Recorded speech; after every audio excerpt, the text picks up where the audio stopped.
Hello अस्सलाम वालेकुम। अगर आप हमारे चैनल पर नए हैं तो जल्दी से इस चैनल को सब्सक्राइब कर ले ताकि आपको हमारी हर नई आने वाली वीडियो का नोटिफिकेशन सबसे पहले मिलता रहे। अस्सलाम वालेकुम नाज़रीन, अगर आपने अभी तक हमारे यूट्यूब चैनल को सब्सक्राइब नहीं किया तो जल्दी से इसको सब्सक्राइब करें ताकि आपको हमारी हर आने वाली वीडियो का नोटिफिकेशन सबसे पहले मिलता रहे। इसके लिए आप सबका बहुत बहुत शुक्रिया।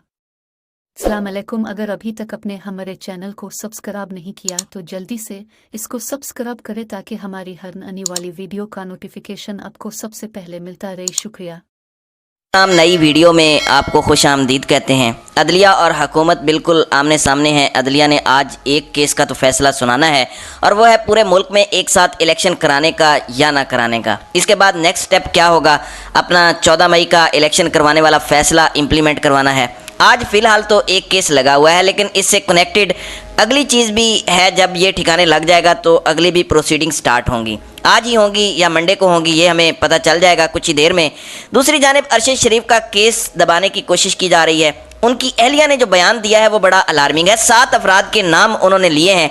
मैं उनका बयान मनोअन आपको पढ़कर सुना देता हूँ। उनका कहना है कि मेरा नाम सोमिया अरशद है, मैं शहीद अरशद शरीफ की बीवी हूँ। अरशद दस्तावेजी सबूतों के साथ ARY न्यूज़ पर अपना प्रोग्राम करते थे। वो एक मोतबर सहाफ़ी थे और उनकी साख में कोई शक नहीं था। वो पिछले 15 सालों से फ़ौज के साथ अच्छे ताल्लुकात में थे। उन्होंने तमाम फ़ौजी ज़मीनी कार्रवाइयों को कवर किया, लेकिन हुकूमत की तब्दीली के ऑपरेशन के बाद हालात बदल गए, क्योंकि अरशद हुकूमत में ऐसे अफराद पर तनकीद करने लगे जो सियासत में मुदाखलत करके गैर कानूनी काम करते थे। वो तनकीदी सवालात उठा रहे थे, जैसे NRO2 किसने दिया, जिसे ताकतवरों ने अच्छा नहीं लिया। ARY न्यूज़ चैनल पर 31 मई 2022 को उनका प्रोग्राम वो कौन था इसकी एक मिसाल है। इस प्रोग्राम को जनरल कमर जावेद बाजवा और DG ISI lieutenant general Nadeem Anjum के खिलाफ समझा गया और यह पैगाम अरशद को जनरल कमर जावेद बाजवा ने मुख्तलिफ ज़राए से पहुंचाया, क्योंकि उनका ख्याल था कि यह प्रोग्राम उनके खिलाफ है। अरशद को पहले ISI के ब्रिगेडियर मोहम्मद शफीक मलिक और बाद में ISI के ब्रिगेडियर फ़हीम रज़ा की तरफ से मुतअद्दिद धमकियां मिलना शुरू हुई, जिन्होंने उन्हें ISI sector headquarter Islamabad में बुलाया ताकि उन्हें major general Faisal Naseer DGC ISI का पैगाम पहुंचा सकें। उन्हें कहा गया कि वो अपना मौक़िफ़ बदलें, ताहम अरशद ने इनकार किया, क्योंकि वो आज़ाद सहाफ़त, आज़ादी इजहार और लोगों के जानने के हक़ पर यकीन रखते थे।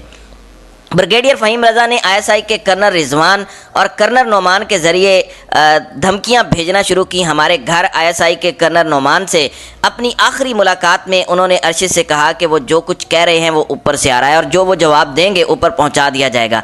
अरशद अपनी स्टोरी से बाज ना आया तो उसने उसे संगीन नताइज से ख़बरदार किया। जनरल बाजवा चाहते थे कि अरशद इन प्रोग्रामों यानी तहकीकाती कहानियों को रोक दें और ये पैगाम मुख्तलिफ ज़राए से अरशद तक पहुँचाया गया। सूरत हाल इस कदर संगीन थी कि अरशद को मुख्तलिफ मोतबर और काबिल एतमाद ज़राए से मालूम हुआ कि रावलपिंडी के एक इंटेलिजेंस अफसर को अरशद को कत्ल करने की हिदायत भेजी गई, लेकिन वो अफसर हुक्म पर अमल दरामद करने पर आमादा ना हुआ और उसे नताइज भुगतना पड़े। अरशद ने मेरे सामने उस इंटेलिजेंस अफसर का नाम नहीं लिया। धमकियों की शिद्दत के बायस अरशद को अपनी नकलो हरकत महदूद करनी पड़ी। मोटरसाइकिलें और कारें हर जगह उसका पीछा करती थीं। वो अरशद और उसके घर वालों को हिरासा करने और डराने के लिए घर की घंटियाँ भी बजाते थे। उनके खिलाफ वफाकी दारुल हुकूमत इस्लामाबाद समेत पाकिस्तान के मुख्तलिफ सूबों में बगावत और गद्दारी के झूठे और घटिया इल्ज़ामात पर 16 FIRs दर्ज कराई गई थीं, जिनमें वफाकी और सूबाई हुकूमतों की मिली भगत से उन्हें गिरफ्तार करके तशद्दुद का निशाना बनाया जाना था। मज़कूरा धमकियों के बाद अरशद ने मुख्तलिफ इदारों को ख़त लिखे, जिनमें मौजूद chief justice of Pakistan, COAS, DG ISI, सदर पाकिस्तान, वज़ीर दाखिला, वज़ीर दिफा, DG IB, IG इस्लामाबाद वगैरह शामिल थे। धमकियों का सिलसिला बढ़ता गया और उसे पाकिस्तान छोड़ने पर मजबूर किया गया। 9 अगस्त 2022 को अरशद के खिलाफ एक और FIR दर्ज की गई और उसे अपने मुतअद्दिद मोतबर ज़राए से पाकिस्तान में कत्ल करने के मंसूबे की इत्तलाआत भी मौसूल होना शुरू हुई। अब यहाँ पर मैं अपनी तरफ से कुछ ऐड करना चाहता हूँ, क्योंकि ये एक तासुर दिया जा रहा है कि अरशद को कुछ गलत मालूमात दी गई या PTI से या जनरल फैज़ हमीद से ये कहा जा रहा है। यहाँ पर अरशद शरीफ की अहलिया कह रही हैं कि उनके मुतादिद यानी एक से ज़्यादा सोर्सेज ने उन्हें बताया और अरशद के सोर्सेज बेतहाशा थे। फिर वो कहती हैं कि उसने हमें बताया कि कुछ कातिल उनका पीछा कर रहे हैं और उसे हिफाजत के लिए पाकिस्तान छोड़ना पड़ेगा। उसे दुबई भी नहीं बख्शा गया। अरशद ने मुझे बताया कि वो भी उसके पीछे थे। दुबई में तकरीबन 10 दिन क़याम के बाद दुबई हुकूमत के हुकाम ने उन्हें फौरी तौर पर दुबई छोड़ने को कहा। उसके पास बहुत रास्ते नहीं बचे थे क्योंकि वीज़ा से इनकार कर दिया गया, जिसकी वजह से उसे कीनिया जाना पड़ा। वो वहाँ एक फैमिली खुरम और वकार के साथ मुकीम था। अरशद को ARY न्यूज़ से भी निकाल दिया गया क्योंकि ARY न्यूज़ को दोबारा ऑन एयर बहाल करने की शर्त यही रखी गई थी, यानी अरशद शरीफ को निकाला जाए। कीनिया में 2 माह रहने के बाद उसने 12 अक्टूबर 2022 को दुबई का वीज़ा अप्लाई किया जो मुस्तरद हो गया। अरशद इससे पहले भी कई बार दुबई गया, लेकिन ना तो उसका वीज़ा मुस्तरद हुआ और ना ही ज़बरदस्ती मुल्क छोड़ने पर मजबूर किया गया। ये सिर्फ इस बार हुआ। ये पाकिस्तान की अस्करी क़यादत की मिली भगत के बगैर मुमकिन नहीं, जिसके मुत्तहिदा अरब अमारात की हुकूमत के साथ बेहतरीन ताल्लुकात हैं। मुत्तहिदा अरब अमारात में पाकिस्तानी सफारत खाने में तैनात ISI के डिप्टी डायरेक्टर अरसलान सत्ती के किरदार को भी इस हवाले से मुकम्मल छानबीन होनी चाहिए। 23 अक्टूबर 2022 को इनका मनसूबाबंद कत्ल हुआ। मैं अपने बयान में जिन हकायक का जिक्र कर रही हूँ, ये उनकी बेगम कह रही हैं, वो मुझे अरशद शरीफ ने अपनी ज़िंदगी के दौरान ही बताए थे, यानी ये अपने पास से कुछ नहीं कह रही।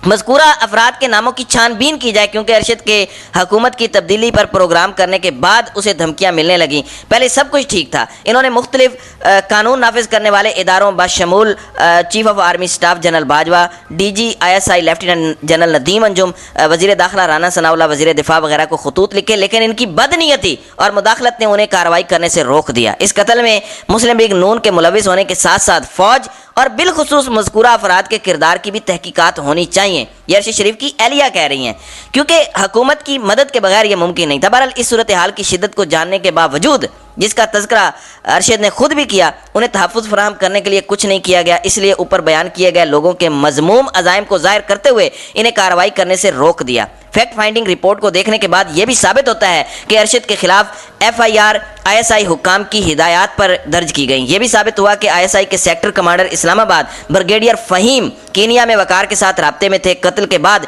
ताकतवर हलकों की जानिब से हक़ाइक़ को मस्ख़ करने, इबहाम पैदा करने और तफ्तीश को पटड़ी से उतारने की मुतअद्दिद कोशिशें की गईं। अरशद को पाकिस्तान में जान को हकीकी ख़तरात लाहिक थे और जिन लोगों ने पाकिस्तान में ये धमकियाँ दी थीं वो सब इसके कत्ल के ज़िम्मेदार हैं, क्योंकि उसने पाकिस्तान छोड़ने के बाद भी अपना काम नहीं रोका और उसे दुबई छोड़कर कीनिया जाने पर मजबूर किया गया। इन्हीं मुक़्तदर हलकों की जानिब से सहाफ़ी बिरादरी में खौफ व हिरास फैलाने के लिए अरशद की लाश की तस्वीर दुनिया न्यूज़ के एंकर पर्सन कामरान शाहिद को लीक की गई और एक खामोश पैगाम दिया गया कि जो हमारी बात नहीं मानेगा उसका अंजाम ऐसा ही होगा। चूँकि इस केस में कौमी और बैनुल अक़वामी अनासिर मुलविस हैं और अरशद शरीफ को कत्ल करने की साजिश इनको कत्ल करने से पहले की गई, इसलिए इस्तिदा है कि दफ़ा 302 और 34 PPC भी इसमें शामिल किए जाएँ। तो नाज़रीन इकराम, ये वो रिपोर्ट है जो खुद उनकी वाइफ ने बयान की है, जो मैंने आपके सामने रख दी है, और इसमें तमाम वो लोग शामिल हैं जो अरशद शरीफ को धमकियां दे रहे थे, जिन्होंने FIR दर्ज की थी। ये तकरीबन 7 अफराद हैं। क्योंकि फैमिली को पता है, अरशद शरीफ सब फैमिली को बताते थे, तो ये हमारा फ़र्ज़ है कि अरशद शरीफ के केस पर हम मट्टी ना डालने दें, बल्कि इंशाल्लाह हम इसको ज़िंदा रखेंगे जब तक हम खुद ज़िंदा रहेंगे। दूसरी जानिब इलेक्शंस होने हैं या नहीं होने, नून लीग मुकम्मल लड़ने के लिए तैयार है, नाअहलियाँ भी उनकी तैयार हैं, लेकिन उन्हें काजी पर बड़ा भरोसा है। काजी साहब की तरफ से तसल्ली है। काजी साहब के दौर में पीपल्स पार्टी और नून लीग ऐसे धुलेंगे कि आपको लगेगा कि अभी अभी कोई नहा धो के गुस्ल करके आया है और पाक होकर निकला है। बहरहाल आज का दिन सुप्रीम कोर्ट क्या फैसला करती है, क्या अपडेट्स आती हैं, इस पर इंशाल्लाह अगली वीडियो में बात होगी। तो नाज़रीन इकराम, आपकी इस वीडियो के हवाले से क्या राय है, आप अपनी राय का इजहार कमेंट सेक्शन में ज़रूर कीजिएगा।